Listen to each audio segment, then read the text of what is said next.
compete with yourself. Only that will make you better. Vijay sir Tamil சினிமாவில் எந்த மாதிரி ஒரு இடத்துல இருக்கிறாங்கன்னு எல்லாத்துக்குமே தெரியுங்க. ஆக்சுவலாக சங்கர் சார் கூட நண்பன் ஒரு படம் பண்ணியிருக்காங்க.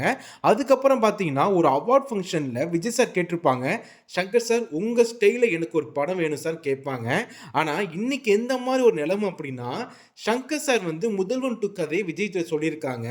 அதுக்கப்புறம் இன்னைக்கு இந்த நாளில் ரிலீஸ் ஆன கேம் சேஞ்சர் அந்த கதை ஃபஸ்ட்டு விஜய் சாருக்காக தான் ரெடி பண்ணதுங்க. ஆனால் முதல்வன் 2 கதையும் கேம் சேஞ்சரையும் வேணான்னு சொல்லிட்டாரு. அதுக்கு என்ன காரணம் அப்படின்னா, சங்கர் சார் இதுக்கு முன்னாடி சுஜாதான்னு ஒருத்தர் எழுத்தாளர் கூட வச்சுருந்தாங்க, அட்லிங்கிற ஒரு அசிஸ்டன்ட் டைரக்டர் கூட இருந்தாங்க. இப்போ 2 பேரும் அவங்க கூட கிடையாது.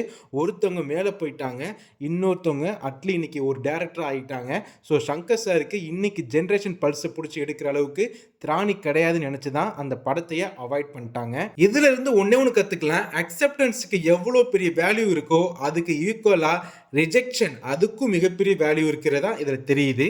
That was my story.